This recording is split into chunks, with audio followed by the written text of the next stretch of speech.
Salutations and shit, motherfuckers. Welcome the fuck back to another episode of Travel and Shit, your new favorite travel podcast where I have more of a general discussion of the experiences of travel and how it essentially just correlates to everything else that I personally can think of. And I'm your host, T. Carey. And I'm working on this whole not doing the most in the beginning. So we're going to dive right the fuck in. And I've got a guest this week. So, my beautiful guest, thank you for joining me. Please introduce yourself. Oh, two guests. Hi, Fancy Face. Hi, I'm Martinique Lewis. Thank you so much for having me, affectionately known as Marty San Diego across all social media platforms. And I am a diversity and travel consultant, the creative lead of Nomadness Travel Tribe, the first Black travel movement to start in America. I'm the president of the Black Travel Alliance, and now I can add the creator of the ABC Travel Green Book, the reason why we are here. But that's me. That's who I am. I am in love with all things travel, specifically Black travel. But I go hard every day for diversity in travel in general. Oh, okay, pitch. That's what I got to work on. I got to work on just being able to say it all cohesively, cleanly, to the point, and just so marvelously. So, Marty, thank you so much for sitting with me. I really appreciate you having this conversation with me. I absolutely wanted to say congratulations on your book. Thank you. I absolutely understand how much of a a labor of love it is to create a project, and I respect the game. Thank you. In a nutshell. So, what exactly is the ABC Travel? It's the ABC Travel Green Book, right? Right. Okay, go ahead and explain what that is. Yeah, so the ABC Travel Green Book is a travel guide, right? So if people say, why does it sound so familiar? It's because there was a Negro motorist green book that was created by Victor Hugo Green in 1936. And it lasted from the 1930s to the 1960s. And during that time in America, we know to be a Black person trying to travel was not a necessarily good thing. We didn't know where we could stop and be welcome. We didn't know where we could stop in a town where we wouldn't be, chased out of there, or even Sundown towns. losing our life. Exactly. Sundown towns.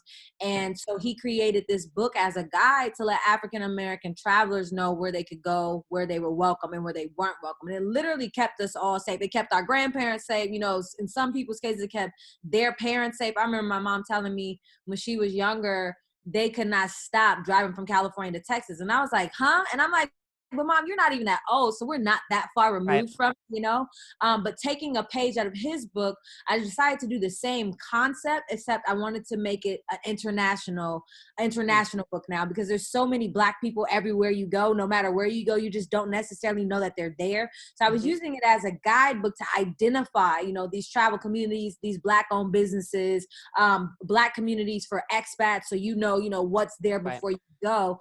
And so I created the ABC Travel Green Book. Now people are like, oh, it's like ABC because of you're listing things from A to Z. And I'm like, yes, it is, but it also stands for All Black Content Travel Network. So a lot of people don't know that. People like, you should start saying that more. And I'm like, oh, okay. So that's really what ABC stands for. But yeah, like I said, it's a travel guide that takes you to 6 out of 7 continents, because don't nobody live in Antarctica. So why is it even a continent? I don't know. But it lets you know and identify those communities and those businesses, especially after Blackout Tuesday, when everybody posted their Black squares and Black Lives Matter, we're going to amplify Black voices. Yeah, well, how? Especially if you're in the travel industry, how are you doing this? So this allows them now to not be phony and say they're going to do something because I did the work for them. So now they can find these things that they should include, in the travel publications, on their social media, on their podcast, within their travel itineraries, when they send press out to write about destinations. So I'm very, very excited about it. There's nothing like this that has ever been put out before. I can tell you things Google can't. I can help identify things that you never would have known before, that Wikipedia can't tell you. So I am the search engine with the ABC Travel Green Book. So what was your process? Are these actually places that you've been yourself, or have you used other people's input or influence? What was your So I process? say 95% of the book was my research. 5% was other people. And the reason I say that is because there is a time where you get to the book and it says historical landmarks throughout America that show some type of African American history. And a girl ended up putting together all the landmarks in a Google Doc on a sheet. So you can literally just open up the sheet and it'll show you literally state by state. Mm-hmm. And it was all based off of the recommendations from a Facebook group. So like I use that and I just give you the link because I'm like, listen, I'm not gonna list all these. I'm gonna give you the link. Right. And then when I got to Brazil, I can't speak Portuguese, so there was no way of me knowing if something is Black owned. I couldn't necessarily communicate to the owners like, is this Black owned? And there was a lady who runs like Black Brazilian tours that she was like, oh, I can help you with this. So she gave me a list of things. I'm super, super grateful for that because that is the issue that I, came up against. Right. It's been 2 years in the making. It has been some Google. It has been a lot of Facebook, and people might say, well, what do you mean? Well, there are Facebook groups out there. So there's brothers and sisters of Kuwait. There's brothers and sisters of Taiwan. There's black expats in Brazil, Black expats in Colombia, Black expats in Panama. So I just basically joined every single group that I could. And I inserted myself into these groups for about a year. I looked at the conversations. I checked it every day. In the search tab, I would type in Black owned just to see, what was open and what was closing, what people were thinking about, how hard it was to even own a business, if the banks was giving Black people loans to open businesses. So I did it that way. And then also because the algorithms on Instagram and Facebook are so good. If you like a Black nail lady who does nails in Scotland, it's going to show you another Black lady who does nails in Scotland. So I end up finding people that way also, whether I friended you on Facebook or liked you on Facebook and friended you on Instagram. That was another way of me doing it. So it was a lot of research. And then it was definitely some places that I've been, but I haven't been to a lot of places. I was telling somebody the other day, like, as much as I travel, I was shocked to know I've only been in 21% of the world. And I'm thinking, dang, I'm like, I've been like 30 countries, but that's only 21%. You know what I mean? I'm like, I haven't hit so much stuff, I'm just like, wow. And I was like, I need to take this book and go ahead and do some of the things that I tell other people to do. So I'm excited about that. But I don't think people realize, like, just because you've been to 50 states, that's only one country. You know what I mean? I never thought about putting it into a percentage perspective for some and reason. It's like, have you been to Africa? Yeah, but you only been to 2 countries out of 54 in Africa. So, it's one of those. And I just was like, dang, I ain't really been nowhere. Like, okay. But yeah, my process has been about a 2-year-long one. It wasn't easy for the simple fact that I didn't have motivation. Like I would start and then I would stop, like, man, this is taking too long. Like I would spend a day on one country. I could spend 3 days on one country. And I'm like, bro, this is not like, no. And then I got to a point where I was like, I really want to finish this green book, but I'm waiting on the right time. And I remember my best friend told me, he's like, you will know the exact time that you should release this. And I was like, I just don't feel like it's coming. And this is me saying that at the beginning of COVID, pre-George Floyd, right? And then unfortunate events happened to George Floyd. And I was like, oh no, the time is now. While everybody talking about celebrate Black culture, amplify Black businesses. And after that, it was a done deal. It was a done deal. So now we're here a few months later. And the Green Book is out now. Congratulations. Thank you. So what was the, I guess, process? Like, was there a screening process for the businesses to be included in the book? Like, even though like they've been found, is it like, did you, I guess you vet them in a sense, or did you reach out to any of them?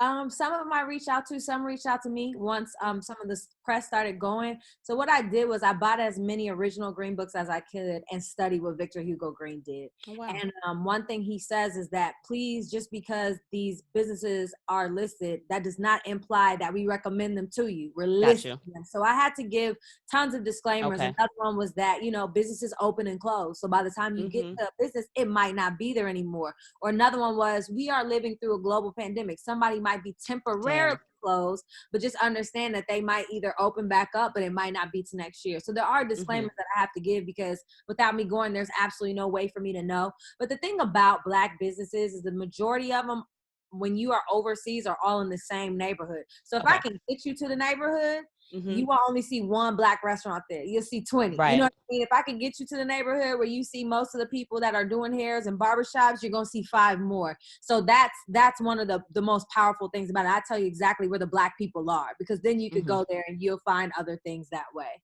Now, their businesses listed, but I know you mentioned that you were immersing yourself in the expat communities. Are there other Black resources that you have listed in the book as opposed to just, I guess, food and fodder and shit like that? Like, what Yeah, else is included absolutely. in the So, book?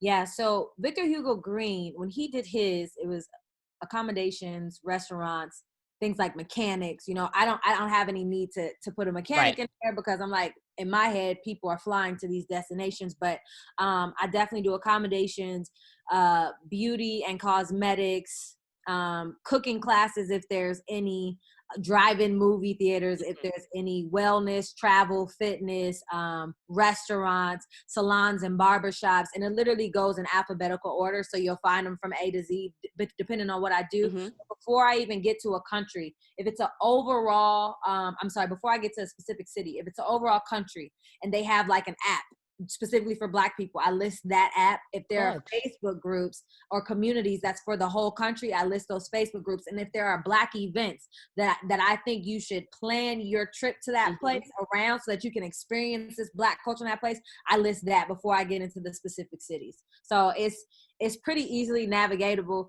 But it is also something that I think I have to break down sometimes, because people thought this was going to be like a book, and I'm like, no, this is the yellow pages. You know what I mean? Like, this is listings. And I think people thought it was going to be like paragraphs. And I'm like, nah. And I'm like, now I might get to a point where you get to Estonia or Georgia, as in the country Georgia. Right.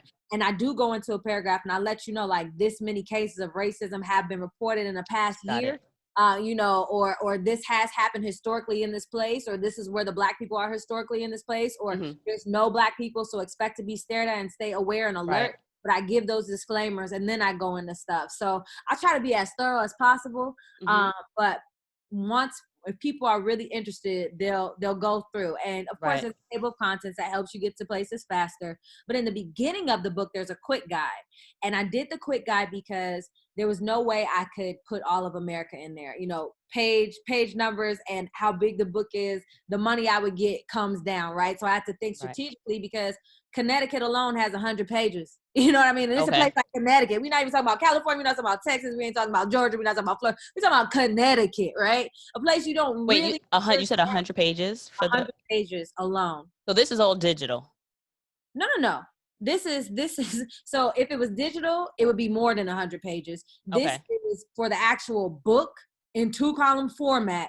Connecticut had 100 pages alone. So I say that to say, putting America in there was going to be so exhausting. So what I did a quick guide, right? So it's like Black-owned accommodations around the world. You know what I mean? It's like Black brunches in all 50 states at Black-owned restaurants, and then also Black-owned restaurants that do brunches around all the Black-owned wineries and distilleries, Black-owned cannabis spots. So I broke it down based off of your interest, so you could quickly find that instead of having to exhaust the list of telling you every single Black-owned restaurant in Connecticut. Gotcha. So what I did is, when you get to Black food apps and when you get to Black apps, then I say eat Black owned, eat okra, like, as these are the places where you can pinpoint exactly. If you want to go to the Sassy Biscuit in Montana, you go ahead and type in Montana and it'll pull it up. So, I also give you the resource that links to other Black resources, just to keep the page count down, or else it would get extremely exhaustive in certain places like America. I knew North America was going to be the greatest, of course. So yeah. So you do have the states in there also, right? Yeah, but it's literally quick guide. So do it by the quick guide. So I also have a place in there where it's the United States, where I give you the resources to how you can find the Black-owned in each state. So under California, there's a listing for the document that's Black-owned in each state. So I don't have to list them all. So I curate that process. Because like I said, instead, you talking about 5,000 page book here. And I'm like, listen, Barnes & Noble ain't going to give me no money, because it's going to cost everything just to make them, But I do go through that guide for you. So if you ordered pre-sale, what kind of, because I'm trying to think, what the fuck did I order? Did I order a hard copy or did I order a digital copy? I don't If you know. order the digital copy on pre-sale, is available now. If you order the hard copy pre-sale through Barnes and Noble, I think it'll be to you by September the 10th. I did something weird, but I didn't realize that I can never take it off of pre-sale. So I just put Oh, in that date because I wasn't ready by the date that they wanted me to be ready to upload the final manuscript, which was something like August the 7th. So I was like, oh, that's let my me set it birthday. to, oh, is it? Happy Yep. belated. Thank I'm like, you. let me set it to a later date so I have enough time, because in my head, my date was August the 19th. And Okay. so when we uploaded on the 19th, we thought we'd be able to take it off of pre-order and just hit publish now, but Barnes and Noble don't let you do that. So Okay. it's still on pre-order, unfortunately, and it won't get to people until September 10th. But I'm like, listen, we can't travel like that nowhere, nowhere yet. Okay. So, by September 10th, people will still be fine. But if people want to purchase off Amazon, it is available now. Because I think I did my pre-order on Amazon. Okay, so if you did an Amazon ebook, then it's available for you now.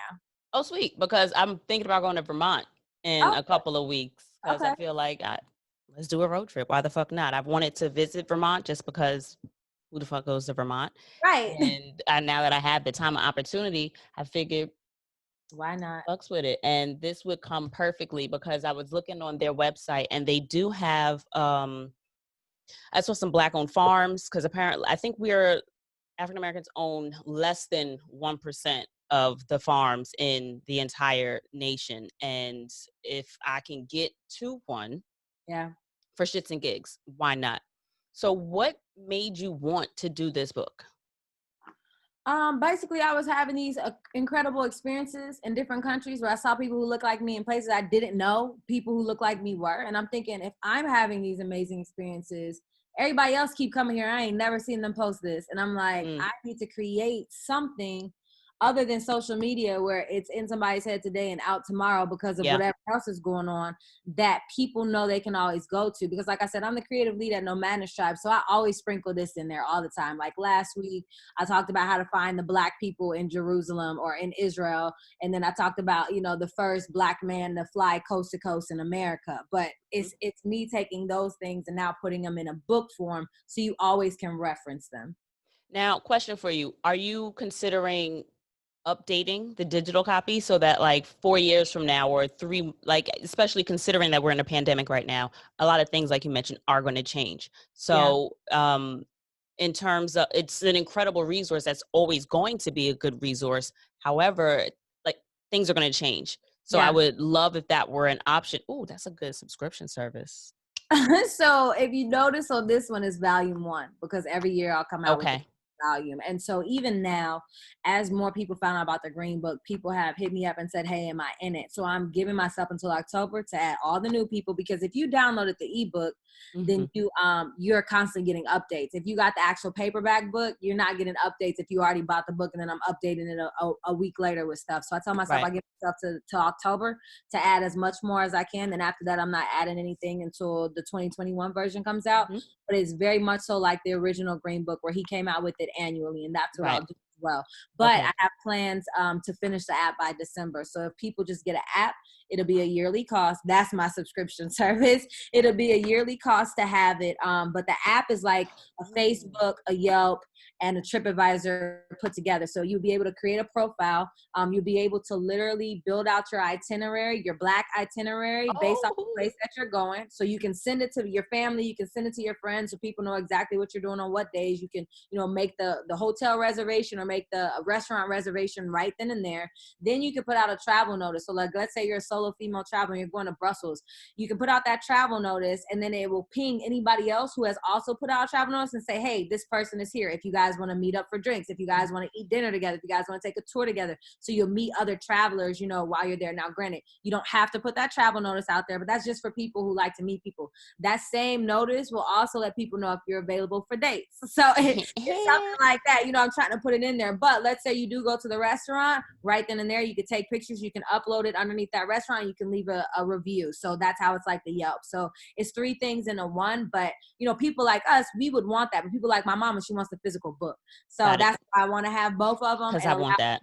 do it. Yeah, I mean, I can't wait for the app. You know, I went through some hardships with the app because I wanted it to be by Black developers. But when you get apps done in America, it is at least 3 times more than what it is when you take it overseas. And my friends was like, you better get over that.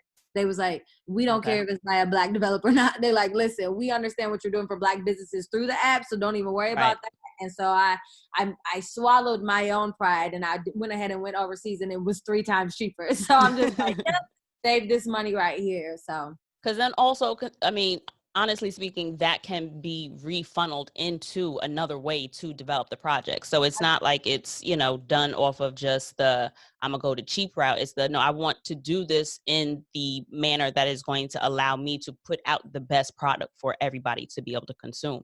So what type of hiccups or bumps in the road have you come across, even in terms of just being just a creative process as you know, an entrepreneur in this sense, and then also maybe in the sense of people, did anybody not want to be included? Did anybody give you any pushback, or were there any obstacles that you had to overcome to get this where it is now? Well, I didn't ask anybody if they wanted to be in the book. So Okay. whether they like it or not, hey, we're here. One issue I had was at the beginning of quarantine, my company bought me a computer charger and it was a faulty one. So it kept zapping out all my computers and I couldn't understand why all my computers were dying. So I would like start the green book again and then the computer would completely die. So they would give me a new one. I would start it again. And so finally I got smart and I said, do it in Google Docs. Because if it's in Google Docs, you can access it from anywhere. You won't keep losing this information. And then once I realized it was a charger, I'm like, man. So I did have like 3 more starts where I lost everything. Where I lost everything due to a faulty charger. And then there was 2 times in my research where I was really disappointed. And one was in the Caribbean and the other one was in Africa, because I realized that it's not Black owned. A lot of the stuff is owned by whoever colonized each country. And so when you get there, like 10% of the place is owned by Black people. And so a place like Africa, where we all want to go, especially trying to get back to it and connect, half of the businesses, not even half of it, the majority of the businesses are owned by foreigners or white people. And that was just really, really heart-wrenching to me, because I was like, I bet you people are waiting on this just so they can see where they can go in Africa. You know what I mean? The safaris are not owned by us. The restaurants are not owned by us. The walking tours are the only thing owned. But because I can't speak Swahili, or because I can't speak Igbo, or because I can't speak French, you know, I can't connect with the people to really understand. So then I started connecting with tourism boards there, with their North America representatives, and said, listen, I'm putting out this book. And although I had to give this disclaimer that 90% of Africa is not owned by us, I was like, I need to work with you guys within this next year so that resource, once you get to Africa, looks very, very different, you know? And I was like, I don't want to be no fraud. And they're like, you're not being a fraud. They're like, if anything, you are pointing out the inequalities that we still face every day on this continent. They're like, it is true, you know? They're like, the foreigners come in and buy. There's like, China comes in and buys up everything, and then they'll hire the service. I just learned that. The management. You know what I mean? I'm like, what? And I'm just like, wow. So, you know, I hope that it inspires people who are native of Africa but who live somewhere else to go back and invest and buy the country back, buy the continent back. And I also hope that it encourages people from Africa, in Africa, to start their businesses. So it looks very, very different. You know, don't let these people push you out. And of course, the Caribbean, all of them, you know, were colonized by the French, the Dutch, the Spanish. Right. So there are their grandkids, right? These white people with Jamaican accents, these white people with a Bayesian accent who have been born and raised there, right? Because their families were there, but those are the ones who own the businesses. Because it's generational wealth now, you know what I mean? And even though you can go to Miss Angela's house in Barbados, 10 minutes down the gap, you know, she making food out of her house. So it's not a technical restaurant, but I do tell you to go visit Shorty, you know? So it's things like that that I just was so heartbroken over, because I feel like those are the things that people want to know. But I'm like, that's all right. Like, the actual places that are open that I know of are in the quick guide. So like there are quite a few of accommodations, Black-owned accommodations throughout the Caribbean. So you find that in the quick guide. There are quite a few distilleries in the Caribbean. You find that in the quick guide. So I still try to balance it out as much as I can. I know that used to always kill me when I would watch House Hunters, because when I did have cable, all I would watch was HGTV, TNT. If it played something in syndication, like if Law and Order was on the channel, I would watch that channel. But Right. House Hunters, you'd see these white folks go out here to buy like these, cute little tropical little homes and shit, and then like open businesses. And it was just one of those, they would consistently and then open a business or just start working here, and let's transit from like Rhode Island and open up a branch here. And it's just, okay, I see what y'all doing. Like, I mean, get your bread, but at the same time, it's just like, you gotta do it here. Why can't you just stay like in Vermont or Rhode Exactly. Island? Yep. What were some of the experiences that you've had in your travels that you particularly wanted to highlight by doing the book? Oh my gosh. Any Black History tour, no matter where it was. So there's the quick guide where it says International Black History Tour. So I tell you about Alex Rocha in Colombia, who does a Experience Real Loved Colombia. it. That's why I went and took it, because of y'all. Listen, I love that. He is, I call his kids my brothers and sisters. Like they are Chris my, did my tour. Chris did your tour? Yeah. Uh-huh.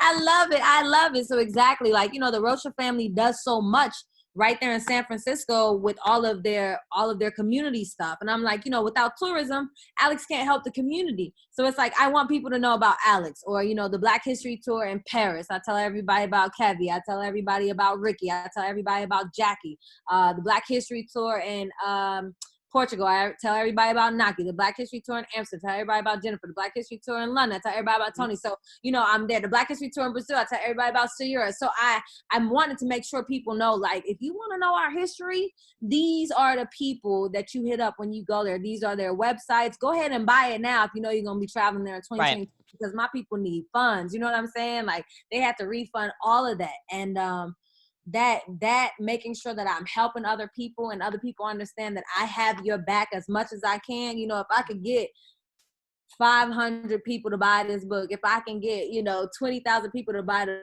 book, 20,000 more people are going to know about you than knew about you before. So Right. that's my biggest thing, making sure that these Black owned businesses feel supported by a community that they don't know. And that's why I tell people, like, please get the ebook also, but make sure you get the paperback book so that when you go there, or if you have your e-reader, I want you to show these people, this is how I found you. You know what I mean? I want you to take a Right. picture with the book at the restaurant and send it to me, so I have some content to throw up on my social media.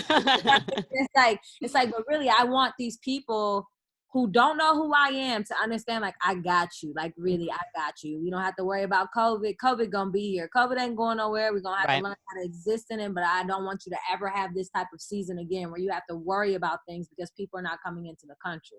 It's a community effort at this point, because of the digital era that we're in, we are essentially more of a community across, it's a global community basically. And considering that Black travelers are a growing demographic, I've found that there is so much community in the digital world of Black travelers. And I've got to say that you guys at Nomadness are doing like such a bomb job with Audacity Fest in Yeah, particular. When I tell that's you, me. I have connected with so many different people because of the shift that you guys are, and because y'all were doing it in New York this year. Yeah. And I was actually going to show up because I was like, y'all right here. There's no reason for me not to go. Drop the bread, show up. You here, you work in Manhattan. Like, it's do the thing. Yeah. And then life.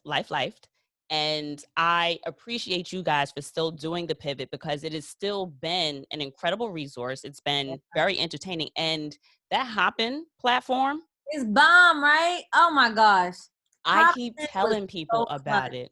It Mm-hmm. is so, so, so, so good. And I wish more people would use the platform, just because I don't know what it's like for you guys on the back end, Yeah. but just knowing that so many things are happening at the same time. And even as a user, the flexibility that you have to jump to the polls, to jump to, also, could you send me the link that I think Avita is doing for what do you call it, the survey you guys are doing? Yes, So I can include absolutely. that in the show notes also.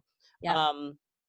There's a survey that Nomadness Travel Trap is doing so that we can get actual stats and statistics for Black travel. Black travelers and travelers of color. So absolutely take the survey, just because numbers matter. numbers matter. Don't let anybody tell you that numbers don't matter, because that's why they want us to take the census, so that we get counted, so that people know this is what we're spending, this is where we are, this is what we want, and y'all got to show the fuck up the way y'all keep putting them little squares up saying that you're doing it. And then all the it's a good segue to the work you're doing with diversity inclusion. If you want to speak on that. Yeah, so like I said, I am all about Black travel, but then I realized that there are other travelers who also feel left out. So travelers in wheelchairs, amputee travelers, blind travelers, deaf travelers, plus size travelers, Muslim travelers. And I was like, dang, it ain't nobody listening to none of us. And I was like, well, somebody gonna hear me, because I'm the girl from Oakland who does not back down. I'm gonna keep going until, you know, my mission is complete. And so I started advocating daily just for travelers everywhere to be represented, because I think it's unfair, you know, for destinations to do all these things for a certain type of traveler. And I'm like, nah, because everybody's coming to your destination. All of our money goes I into your was just gonna say, all account. of that shit You know, spends. exactly. All your money, all of our money goes in your bank account. You can't tell who it came from or none of that. So why does it matter? You know what I mean? So Mm-hmm. I do a lot of work in diversity and inclusion. Like I said, I'm a diversity and travel consultant, and brands hire me to come in and either do diversity training or help with their diversity marketing strategies, so they can Mm. connect with inclusive communities, whether it's online, whether it's through print, you know, whether it's through social media. So I actually very much so enjoy that. I am in a league of my own most of the time. I don't really know anybody else who's doing this and that's in this space. Although people might talk about it, but I'm like, nah, this is my day to day. So if somebody does invite me onto a diversity and inclusion panel, it's because that's my job. You know what I mean? Right. It's not just because I'm Black, but it's because that's actually what I do. But I enjoy it, you know, because it really helps teach people that, for one, they're biased, or for two, they just didn't realize the things that were going around them. But it really makes for a better industry. And I always tell people, diversity and inclusion is not a buzzword, it's a call to action. That means Mm-hmm. you got to put your feet on the ground and you got to make something happen. You can't just keep talking about it. So I am proud of that work that I do. I release a diversity inclusion report card every year. Okay. As the travel industry, and I grade the industry, and I grade them pretty low every year. And I'm like, cause y'all not doing enough, you Right. know, the grades will go up when you do more. So we'll see now that they all want to post their Black squares, what the rest of the year will look like. Mm-hmm. My 2020 diversity inclusion report card will be out. So how can we, as the uh, broader community, advocate for ourselves, so that we can, because granted, companies may be hiring professionals such as yourself to do this whole presentation, and then what the fuck happens after that? So they've done the work on their end, or they've given the optics of them doing the work. So now they can, show that they've had someone come in and do all of these discussions. But how do we as travelers advocate for ourselves when we're in the market to travel, or when we're in the market to purchase products, and so that we are able to amplify the work that you guys are doing, but then also kind of feel as if we're being proactive in the sense of helping make change, or advocate for change for ourselves? Yeah, I always say everybody has a voice. So, you know, if you're following that brand on social media and you're noticing that there's nothing but white, able-bodied, skinny, blonde chicks, say that. You know, everybody's voice does matter. And the biggest thing is just speaking up. It is sending that email to their marketing or their PR team, like, this is what I experienced here and I didn't like it. What are you going to do about it? So I would just say be vocal. Don't be scared. You don't have to back down. Like they say in the airport, when you see something, say something, period, Hmm. you know? I feel like that's our Um, city logo, personally. And like in New York, like it's on the trains, it's on the buses, it's everywhere. It's just like we're just used to it. yeah. And so that's the advice I have to give for that. So you do all this work for other people, but what is it that you do for yourself? Like, do you have a process that you go through when you're traveling to make sure like that certain bullets that you find important to yourself are being hit when you travel? So normally, um, I travel just as Martinique Lewis, the diversity and travel consultant and content creator. And a lot of times I'll end up changing itineraries that they'll send me because there's no like ethnic anything on there. And I Hmm. just tell them, like, listen, my community wants to know about people who look like them in this space, so I'm changing this to XYZ. I'll do the 3 things that you have on there, but know that I'm going to do these 4 other things as well, and that's what I'll be telling, that's what I'll be speaking on. And so for the most of the part they say yes. So just in general, when I go anywhere, I always try to seek out the Black community. That's really one of the only things I have to do. And I also try to seek out the Black history. So even if they're not Black people now, how did Black people build this city? or what significant role did Black people play here? And those are the different stories that, you know, I try to get and that I try to tell. Do you have a why? Like as a why as in why this matters to you, why the work Yeah, I getting tell done? people all the time, I have one mission, and it's to change the face of tourism. And that's my why, because I'm tired of seeing tourism look like one person, literally one person, and her name is Karen or Sarah. You know, it's Right. like I my why is because I'm tired of not seeing myself reflected. And I don't want my niece to go through the same thing. She's 6 now, but when she's 26, she shouldn't be dealing with the same things I dealt with in 2020, period, you know? So that's my why, because I'm ready to be the change that I want to see, but even more so, I'm ready for the representation all the time. So when you travel, how do you travel? Are you a group travel? You're more professional travel? Are you a solo traveler? It just depends. So, excuse me. I travel so much, and most of the time it's like for work or for a press trip. So press Mm-hmm. trips might be single or they might be with a group. I'm always in London, so it starts off solo travel, but of course I'm going to see my friends. So it just honestly depends. I very seldom get to be by myself, and when I am, oh my gosh, it is something magical. Okay, it's like, wow, I can sit in a room and I can hear myself think, and I can really Mm-hmm. sleep and I can really relax and I don't have to do nothing. So I think 2 times that was my story. And one was Latvia this past November. Um, and the other time was Brussels, maybe the end of 2018. And oh my gosh, that Brussels trip, man, it was nice to eat by myself, with myself, you know, because when do people really do that? People aren't comfortable with themselves. And that's why I always tell people, you have to travel to know who you really are, because you understand who you are when you are faced either with adversity or when you are faced with different situations, like eating with yourself. Are you comfortable doing it? Can you just sit at the table and not even look at your phone? Can you just sit at the table and enjoy? You know what I mean? And Mm-hmm. are you okay with being at the table by yourself? So it's just interesting, the different things that you face as a solo traveler. But I wouldn't say I prefer it. I don't think I have a preference. I travel in groups. I travel with my mom. I travel with my grandmother. Like, it just depends. So yeah, everything is special to me. Everything gives me a complete sense of gratitude, no matter who I'm with or no matter who, like if I'm with myself. But like I said, you have to travel to be able to get those experiences and really understand who you are. I like that you say that, because one of my big points, well, two of the big points on the podcast are travel is more than vacation.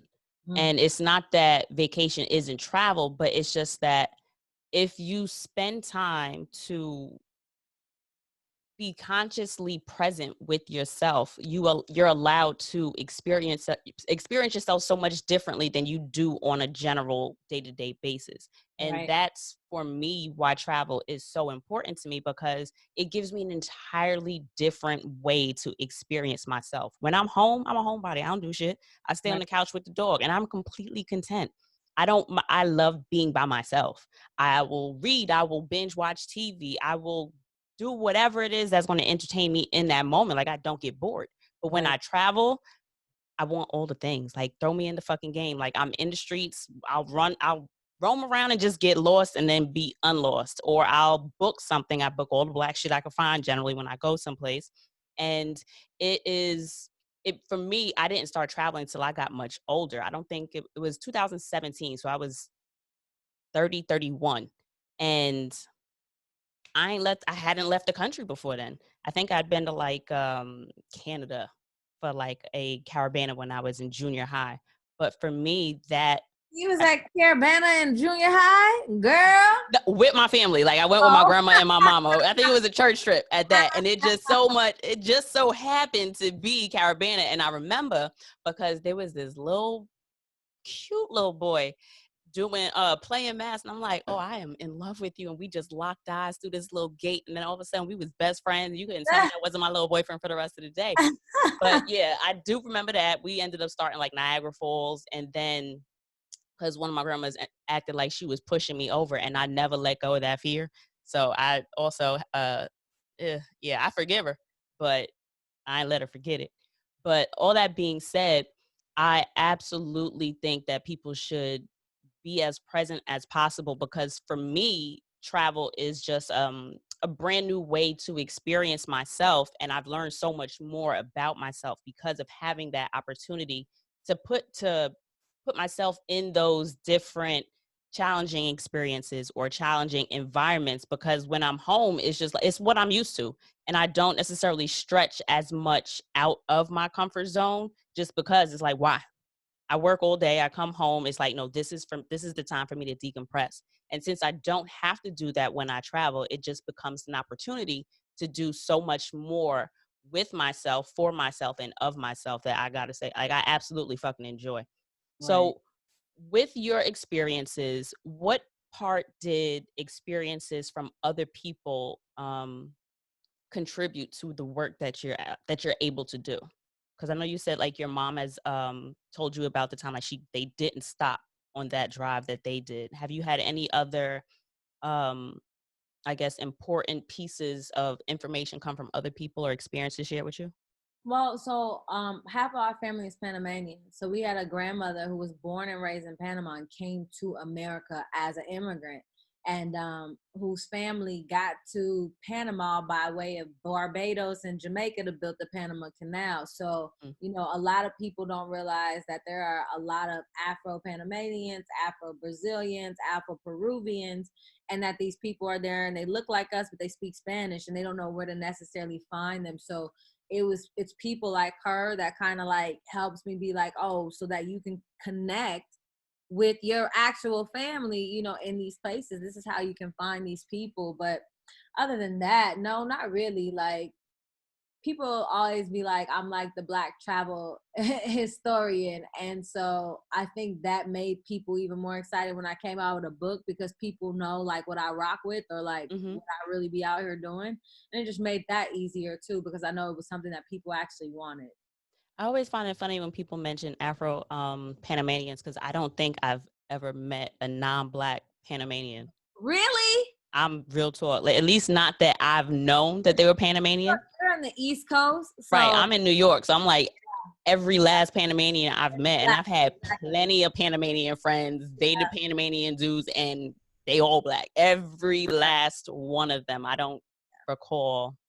I Yeah, guess now if it's you go to Panama, it's completely different. mm, We're in interesting. we're in certain pockets. So yeah, but no, and then now that you said it, I'm like, dang, in America, have I met any non-black Panamanians? And now I think about, I'm like, no, I haven't. But like I said, when you go to Panama, it's completely different. So that's so funny that I never realized that. Yeah, I've never met a Panamanian that wasn't black. I just thought about that. Never. Now, granted, I don't know. I can't look at every Hispanic person or Spanish person that I see and be like, this is where you're from. But that's one of the things. I mean, all right. So some of y'all know, like, I play that game. Like, I like listening to people and then taking a guess as to what language you're speaking, even though I don't know what the fuck you're saying. But then also, I try to eyeball people and think about where they're from, or just go based off of like their accent or whatever. It's just a mind game that I play for myself. But and then also, I live in New York, so I feel like for a lot of listeners, they may not have as diverse a network around them. Like, if all you see is Black people, I also try to listen to different Black people and say, like, what island are you from? Like, can I pinpoint, like, all right, nah, she's Trini. Nope. All I right, know, nope. I Or know. That's like, the thing. They'll be like, "Nah, she Jamaican." I'll be like, "Nope, she from Trinity." I'm like, "No, that's." I do the same exact thing. I'm like, accent not thick enough. Cayman Islands. yeah, I'm like, literally, no, uh, Haitian. Oh, yeah. yes. I'll be listening. Love it. I So, love are you working on anything else? Is there anything else you want to share with the peoples? No, like I said, Green Book is out now. But I have a big push again for Christmas, where I'll be also releasing the app, but then I'll be releasing a workbook Oh, with it. So like, if somebody wants to build out their itineraries in the actual book and mm-hmm. always have it, I'm gonna release a workbook with it. But 2021, I would love to, or maybe 2022 now, I would love to launch the ABC Travel magazine. which will come out 4 times a year quarterly. And it'll be a magazine that takes these businesses and these tours and these fitness companies, all of these things from the Green Book. And now you'll learn the story of who the people are who own these businesses. So it'll be like an actual magazine, but what it does is it actually now takes those businesses and, like I said, it expands it. So you know their story, but then it hires and it gives opportunity for Black journalists to go and seek out those stories. It gives opportunity for Black photographers to go and take the pictures, and it gives opportunity for Black videographers to go and get the actual visual content. So it's a magazine for us, by us, and travel, but to really, really like open up resources for tons of Black people. So I'm excited about that. But you know, I gotta crawl before I could even walk. So I'm already how do they say, volunteering as tribute. I'm gonna start just sending you, because I write for a magazine, Taji. Shout out to Nay. Hey boo. okay. I'm basically their travel contributor. So Oh, I'm a nice. yeah. So I'm gonna send you Send some that stuff to on me. that. Huh, Yeah. I will. Thank you. But so being the creative director, how do you feel that travel has inspired or nurtured your creativeness? Oof. So one thing about social media is there's always something new, right? And I never want stuff to look like other people's. So I'm always trying to learn the new programs. I always trying to understand, okay, what program can I put with another program? Can I put with another program to have this outcome? So it's nothing like people have ever seen. So just like the Hopping platform for us, that was monumental because nobody was using it in the way that we were. So I know if you notice, we are like able to customize the actual stage, and nobody was doing that. So it's always different ways. And then the commercial breaks, it's always my voiceover Right. when I do like the Black travel facts or whatever. And we noticed that nobody was doing anything like that at the conferences. So it's always trying to figure out ways to be cutting edge and bring information to people again, but to keep people definitely tuned in and engaged. So I'm always trying to figure out new ways to be as creative as possible, show things in new ways. How do you feel that travel has contributed to that or changed it though? Like in terms of, for example, I know that I am not patient. It's just something my grandma prays for me. Love her. Thank you, girl. Appreciate it, because I know that I don't want to say it's a weakness, but it's something that I'm developing Right, patience. right, Especially when it comes in relation to other adults, if you will. I'm always patient with kids because kids don't know any better. They're not supposed to know any better. right, But I know that since I've been that foreigner that does not speak the language, since I've been that person that absolutely doesn't know how to read the street signs or isn't familiar with what your traffic patterns are, or where, or like in Cuba, they have the street signs on the fucking rocks on the ground. So I'm sitting here looking around, eye level lost for some direction, and realizing I done walked all the way from my house to the beach, not looking at a fucking sign. And now I'm like, I don't know, was it a blue rock or a green rock? So right. I'm absolutely more patient with people, even in my full time, because like if I have to speak to somebody, I have people that come to me that don't speak English at all. I can fake it through some Spanish, but I had a woman that came to me and spoke Cantonese today. Wow, And as opposed, like where I know a lot of my coworkers would just be like, nope, sorry, bro. Like I have nothing for you. Pull out the right. fucking translator app. Like it's not that difficult. You know what I mean? So I find that because I've traveled more, I tend to actively work on my patience and work on seeing how I don't beat myself up as much for not getting or producing or doing as much as I wake up saying, or I start the week off saying, I'm gonna get this done, I'm gonna do this, and yada, yada, yada. So is there any way that travel has influenced the way that you create, or the methods or process that you use for your creative endeavors? Not in a large form, no, but because I have a blind friend who is a travel blogger, and I get that she cannot see what I'm posting, even though she comments on every last thing. Hmm.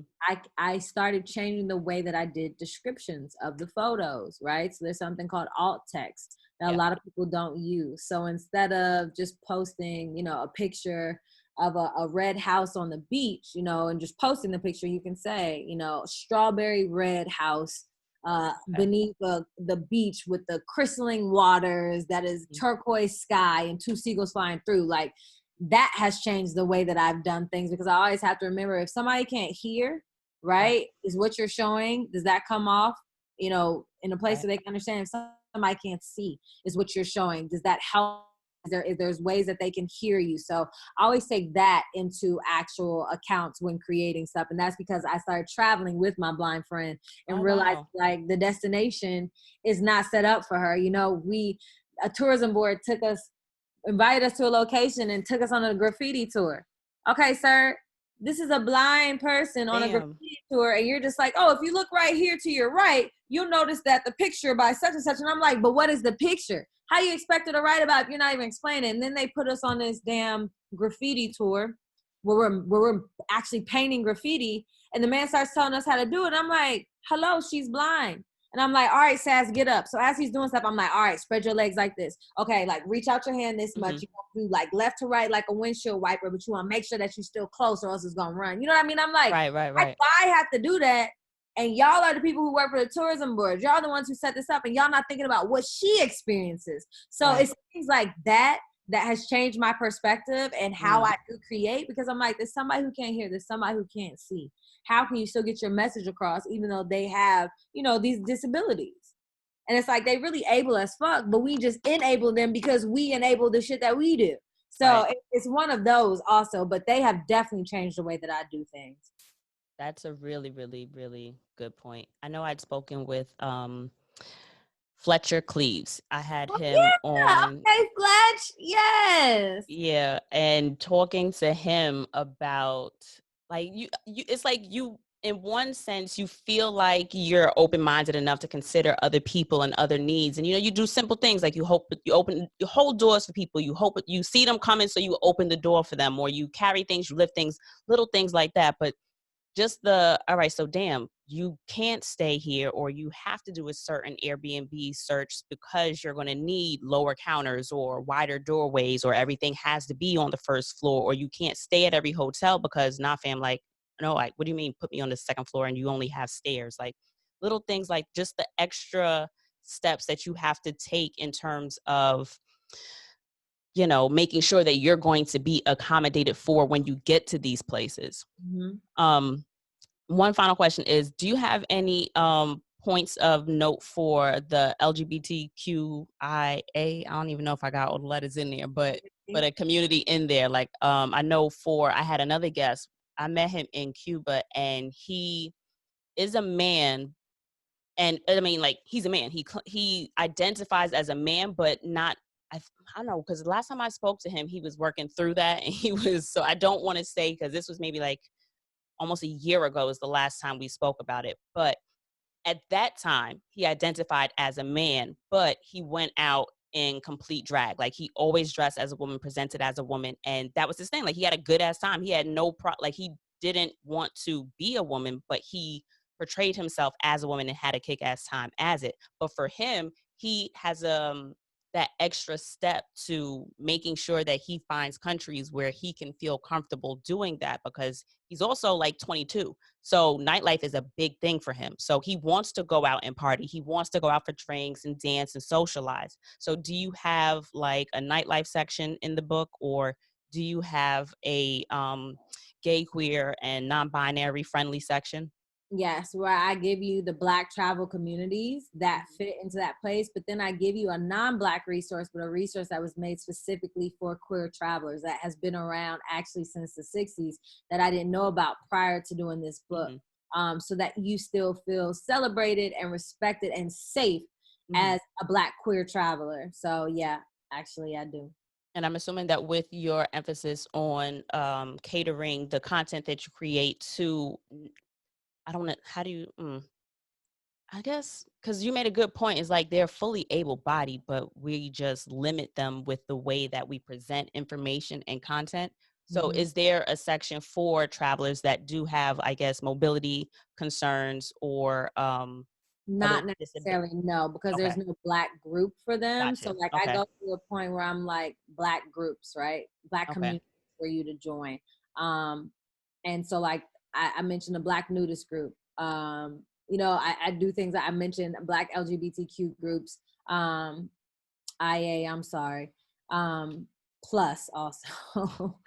I hate saying queer because I feel like that doesn't encompass everybody. I feel like not everybody always identifies with queer. But Right. anyways, it's a preference, a case by case basis. I tell people, ask them what they want to be called, Right. um, or ask them their preference. But yeah, I do go through certain things like that, or like Black Moms Group or Black Family Okay. Travel Group, so that people just know like there is a community out there for you. Black Adventure Travel Groups, like I do Mhm. let people know. Okay, cool. So where can we find you? If someone wants to reach out to you about being included in a future issue, or if they find a niche area that they feel like you should be included in another issue or something, how can we reach you, and how can we also just stay up to date with the content that you're creating? Yeah, so my personal platforms are Marty_San Diego. And that's how you can find me on Twitter and Instagram. And then on Facebook, it's just Martinique Lewis. And then for the ABC Travel Green Book, that is exactly what we are on Instagram and on Facebook. And our website is www.abctravelgreenbook.com. All right. So, Marty, thank you so much for chatting with me. I really appreciate your time. And thank you so much for doing all the work, because I have enough trouble just picking out a fucking Airbnb when I go someplace. So, finding all of these resources is such a gem. So, make sure you guys get your copy. It's available now, right? Yes, on Digital Barnes. copies, hard copies. Yep. Um, and show us some love, guys. Thank So that's it. Appreciate y'all for listening. The same shit I say every week, y'all. Make sure to hit me up on the Instagrams if you need anything, _ D Carey or TRAVEL, the letter NSHIT, no, SH_T on the Instagrams. And you can also go to travelshitpodcast.com for the merch, for the solo travel planning guide, for the mailing list, and whatever the fuck else I told y'all last week too. I got these hot wings. No, I got the lemon pepper wings again. I told y'all them shit's not, and they about to be cold. So thanks for listening, y'all. I'll catch y'all motherfuckers on the next episode. Bye.